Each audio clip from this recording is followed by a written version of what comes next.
صلی علی رسولہ الکریم اما بعد فاعوذ باللہ من الشیطان الرجیم بسم اللہ الرحمن الرحیم السلام علیکم ورحمۃ اللہ وبرکاتہ رب زدنی علما رب اشرح لی صدری ویسر لی امری واحلل عقدۃ من لسانی یفقهوا قولی رب زدنی علما رب اشرح لی صدری ویسر لی امری واحلل عقدۃ من لسانی یفقهوا قولی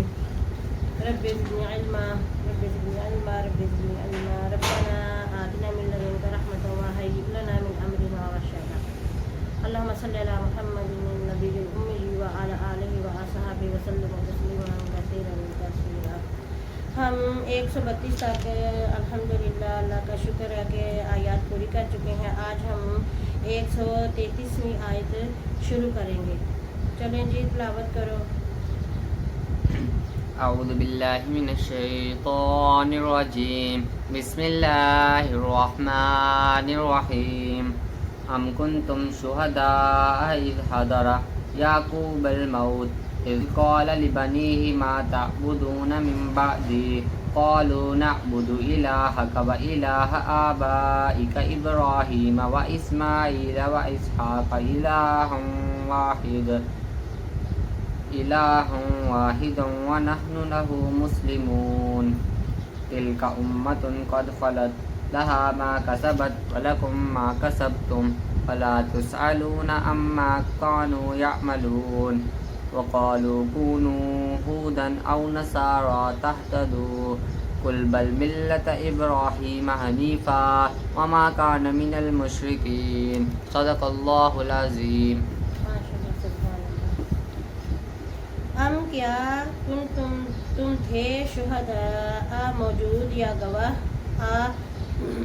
اذا جب حضر آئی یعقوب علیہ السلام کو الموت موت اذ قال جب اس نے کہا لی بنی ہی اپنے بیٹوں کو ما تعبدون کس کی تم عبادت کرو گے من بعدی میرے بعد قالوا انہوں نے کہا نعبد ہم عبادت کریں گے الہ کا تیرے معبود کی و الہ آبائک اور تیرے باپ دادا کے معبود کی ابراہیم علیہ السلام و اسماعیل اور اسماعیل علیہ السلام و اسحاق اور اسحاق علیہ السلام اسحاق علیہ السلام کی واحدہ جو ایک ہے واحد ہے ونحن اور ہم لہو اسی کے لیے مسلمون فرما بردار ہیں۔ اس آیت میں اللہ تعالیٰ جو ہے وہ حضرت یعقوب اور پیغمبروں کا واقعہ بیان کر رہے ہیں کہ جب انہوں نے وفات پائی تو انہوں نے کیا پوچھا اپنی اولاد سے، کیا وصیت کی، کیا نصیحت کی۔ یہی نصیحت کی کہ جب حضرت یعقوب علیہ السلام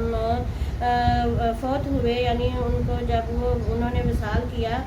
تو اللہ تعالیٰ فرما رہے ہیں پیارے رسول پاک صلی اللہ علیہ وسلم سے اور آئندہ ہم سب سے بھی کہ کیا تم اس وقت حاضر تھے، موجود تھے جب حضرت یعقوب علیہ السلام کو موت آئی۔ اور ان لوگوں کو بھی اللہ تعالیٰ نے چیلنج کیا کہ جو اس وقت آپ صلی اللہ علیہ وسلم کے ساتھ ضد میں اڑے ہوئے تھے، تو اللہ تعالیٰ نے فرمایا کہ غیب کا علم صرف اللہ تعالیٰ کو ہے۔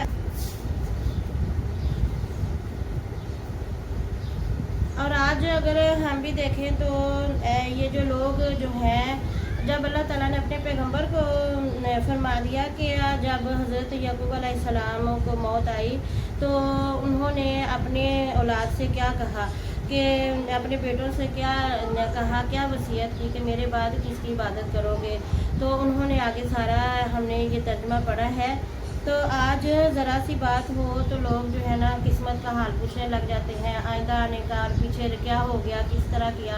تو یہ غیب کا علم تو صرف اور صرف اللہ تعالیٰ کی ذات کو ہے، اور اللہ تعالیٰ جسے پھر چاہے اپنے پیغمبروں میں سے غیب کا علم عطا فرمایا اللہ تعالیٰ خود فرماتا ہے قرآن پاک میں۔ تو آج ہم لوگ جو لکیر کے فقیر بن کے لوگوں کے پیچھے لگ جاتے ہیں نا کہ اس کے پاس بڑا علم ہے، علم صرف اللہ کی ذات کے پاس ہے، اور آج کے دنیا میں کوئی غیب نہیں ہے کیونکہ اب تو کمپیوٹر اور نیٹ کا دور ہے۔ اور اگر کوئی لوگ ستاروں کی چالوں میں آ کے ایک دوسرے کے حال پیچھے سے بتاتے ہیں یا آگے سے، تو یہ تو ویسے بھی ایک کہتے ہیں کہ جو پامسٹ وغیرہ ہیں یا نجومی، ان سے اپنے حال پوچھنا جو ہے یہ تو 40 دن کی عبادت جو ہے وہ ضائع ہو جاتی ہے۔ تو یہ